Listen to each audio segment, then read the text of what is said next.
MS Dhoni फर्जीवाड़ा मामले में रांची कोर्ट में सुनवाई आज। क्रिकेट एकेडमी खोलने के नाम पर धोखाधड़ी, दोस्त मिहिर दिवाकर और उनकी पत्नी पर आरोप। देश भर में क्रिकेट एकेडमी खोलने के नाम पर भारतीय क्रिकेट टीम के पूर्व कप्तान महेंद्र सिंह धोनी से उनके बचपन के दोस्त मिहिर दिवाकर और उनकी पत्नी सौम्या ने 15 करोड़ रुपए की धोखाधड़ी की थी। इस मामले को लेकर रांची में मामला दर्ज कराया गया था। रांची सिविल कोर्ट में इस मामले में आज सुनवाई होनी है। पिछले सुनवाई 19 अप्रैल को हुई थी। सुनवाई न्यायिक दंडाधिकारी राजकुमार पेंडे की अदालत में हुई, जहां अदालत ने अर्का स्पोर्ट्स प्राइवेट लिमिटेड सौम्या दास और मिहिर दिवाकर के वकील को यह निर्देश दिया कि अगली सुनवाई में वे खुद या अपने वकील के माध्यम से अपना पक्ष रखें। वहीं प्रार्थी महेंद्र सिंह धोनी को भी मामले से संबंधित दस्तावेज कोर्ट में सौंपने को कहा था।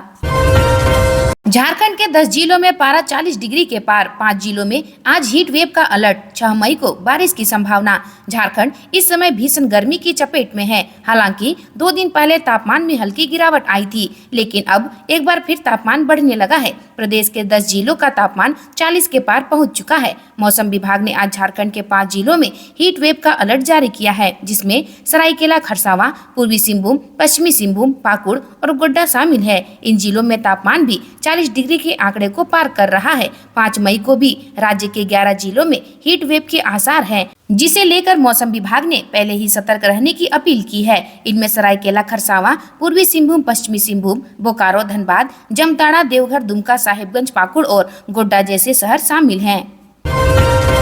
ईडी ने मोबाइल से डेटा निकाला। बड़कागांव विधायक अंबा प्रसाद से फिर होगी पूछताछ। बड़कागांव विधायक अंबा प्रसाद से प्रवर्तन निदेशालय एक बार फिर पूछताछ करेगा। ईडी ने उसके मोबाइल व छापेमारी में मिले दस्तावेज का डिटेल जुटा लिया है। अब उन्हें एक बार फिर जल्द ही समन जारी कर पूछताछ के लिए ईडी कार्यालय बुलाया जाएगा। ईडी इसकी तैयारी कर रहा है ताकि उनके मोबाइल व अन्य दस्तावेजों से मिले इनपुट पर सवाल जवाब किया जा सके। जांच एजेंसी ने 12 मार्च को अंबा प्रसाद व उनके करीबियों के हजारीबाग और रांची स्थित आवास पर छापेमारी की थी, जिसमें ईडी को उनके हजारीबाग स्थित आवास से जमीन से जुड़े कई दस्तावेज मिले थे। ईडी ने उनका मोबाइल भी जब्त किया था।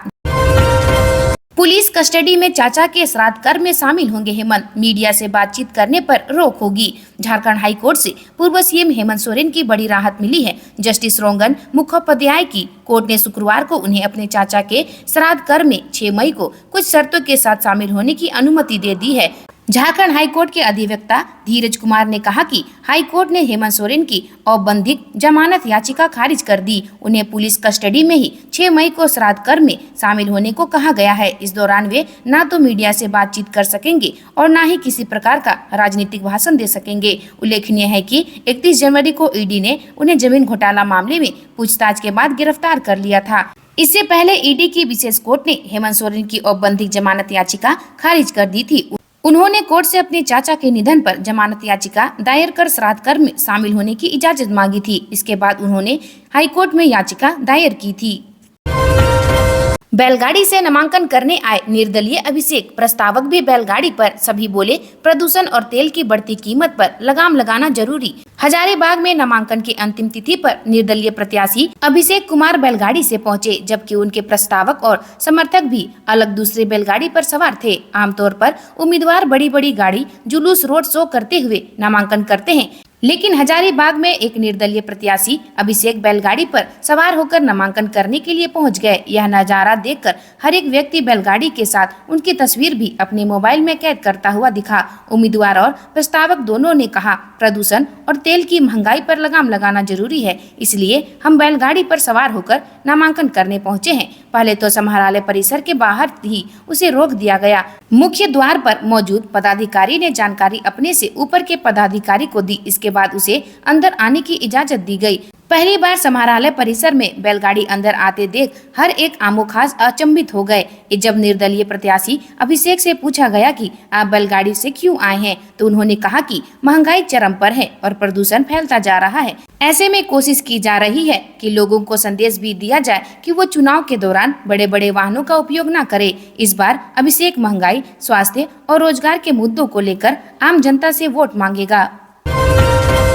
पीएम मोदी बोले, मौज नहीं, मिशन के लिए पैदा हुआ। मेरे पास न साइकिल न घर, 25 साल में एक पैसे का भ्रष्टाचार का आरोप नहीं लगा। पीएम मोदी ने शनिवार को पलामू और गुमला में जनसभा की। पलामू में पीएम ने भीड़ देखकर कहा कि आप लोगों ने जेएमएम कांग्रेस को दिन के तारे दिखा दिए। पीएम मोदी ने लोगों को वोट की ताकत बताई। उन्होंने कहा कि आपके एक वोट से आज राम मंदिर बना। जम्मू कश्मीर में आपकी एक वोट से 370 हट गई। पीएम ने कहा कि आपके आशीर्वाद से मोदी पर 25 साल में एक पैसे का भ्रष्टाचार का आरोप नहीं लगा है। मोदी मौज नहीं, मिशन के लिए पैदा हुआ है। परिवारवाद पर हमला करते हुए प्रधानमंत्री ने कहा कि ये लोग अपने बच्चों के लिए पैसा जमा कर रहे हैं। मेरे पास ना साइकिल है ना घर, मेरे परिवार और वारिस तो आप लोग हैं। मैं आपको विकसित भारत देना चाहता हूँ। प्रधानमंत्री ने कहा कि इन लोगों को मेरे आंसू अच्छे लगते हैं। बगावत कर चुनाव मैदान में उतरे चमरा और जेपी वर्मा पर कार्रवाई करने से हिचक रहा झामुमो। कांग्रेस बोली, दोनों पर तुरंत फैसला ले।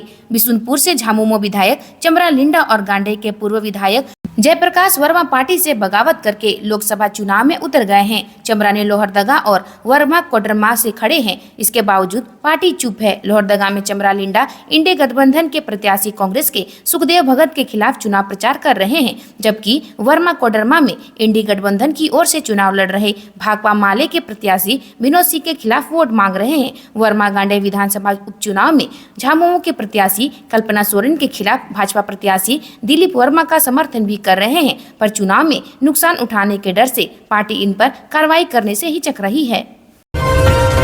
छात्रा से पर्स और मोबाइल की छिनतई। कोर्रा थाना क्षेत्र के साकेतपुरी मोहल्ला में एक छात्रा से मोबाइल और पर्स की छिनतई की घटना शुक्रवार को घटी। इस संबंध में उसने कोर्रा थाना में अज्ञात के विरुद्ध आवेदन दिया है। कहा है कि मोटरसाइकिल पर सवार 2 स्नेचरों ने छात्रा से पर्स और मोबाइल की स्नेचिंग कर फरार हो गए। छात्रा गिरिडीह जिला की रहने वाली है। इस संबंध में उसने कोर्रा थाना में प्राथमिक दर्ज करने के लिए आवेदन दिया है। भुक्ताभोगी छात्रा स्वाति कुमारी साकेतपुरी मोहल्ला स्थित एक कॉलेज में रहकर पढ़ाई करती है। शुक्रवार की दोपहर वह बाजार से लौट रही थी। इसी क्रम में एक मोटरसाइकिल में सवार 2 अपराधी पीछे से आए और उसका पर्स छीनकर फरार हो गए। पर्स में मोबाइल और अन्य कागजात था। पुलिस मामले की जांच पड़ताल कर रही है। हेमंत सोरेन के नियमित जमानत पर फैसला सुरक्षित। ईडी कोर्ट में हुई सुनवाई। जमीन घोटाला का है मामला। जमीन घोटाला मामले में आरोपित पूर्व मुख्यमंत्री हेमंत सोरेन की नियमित जमानत पर ईडी कोर्ट में सुनवाई हुई। इस दौरान दोनों पक्षों की ओर से लिखित बहस अदालत में प्रस्तुत किया गया, जिसके बाद अदालत ने अपना फैसला सुरक्षित रख दिया। बता दें कि जमीन घोटाला मामले में ईडी ने हेमंत सोरेन को 31 जनवरी को गिरफ्तार किया था। अदालत ने हेमंत सोरेन को पुलिस हिरासत में 6 मई को अपने चाचा के श्राद्ध कर्म में शामिल होने की छूट दी है, लेकिन इस दौरान हेमंत सोरेन को मीडिया, राजनीति चर्चा और गवाहों से बात नहीं करने की शर्त लगाई है। उन्हें उसी दिन जेल में भी लौटना होगा। गिरिडीह लोकसभा सीट के इस प्रत्याशी को जारी हुआ नोटिस। 7 मई उपस्थित होने का दिया आदेश। गिरिडीह लोकसभा सीट से निर्दलीय प्रत्याशी जयराम महतो को गिरिडीह लोकसभा के निर्वाचित पदाधिकारी विजय जाधव ने नोटिस जारी किया है और उन्हें 7 मई को नामांकन पत्र की संविदा के दौरान सभी प्रस्तावकों के साथ उपस्थित होने का निर्देश दिया गया है। जारी नोटिस में नामांकन के दौरान जमा किए गए पत्रों में किए गए हस्ताक्षर संदेहास्पद का सत्यापन करने को लेकर ये नोटिस जारी किया गया है। नोटिस में यह भी लिखा गया है कि आपके द्वारा समर्पित नाम निर्देशक पत्र में उल्लेखित प्रस्तावक में ये सभी का हस्ताक्षर संदेहास्पद प्रतीक हो रहा है, जिसका सत्यापन किया जाना आवश्यक है। ईडी ने जब्त कर रखा है तुपुदाना ओपी का सरकारी मोबाइल। कामकाज पर पड़ रहा है असर। रांची स्थित तुपुदाना ओपी का सरकारी मोबाइल ईडी के कब्जे में है और यह मोबाइल करीब पिछले 1.5 माह से ईडी ने अपने कब्जे में ले रखा है। इस कारण कामकाज पर काफी ज्यादा असर पड़ रहा है। बता दें कि तुपुदाना ओपी में लैंडलाइन फोन तो काफी पहले से नहीं था, लेकिन अब मोबाइल भी नहीं है, जिसके चलते आम जनता को सूचना नहीं मिल पा रही है।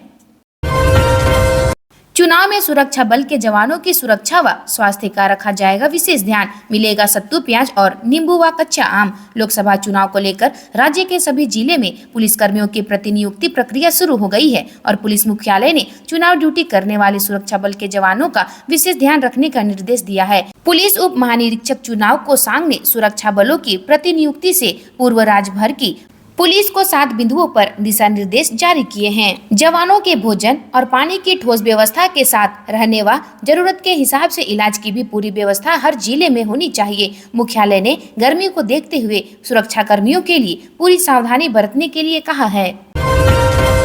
आज के लिए बस इतना ही। मिलते हैं अन्य नए खबरों के साथ में। धन्यवाद।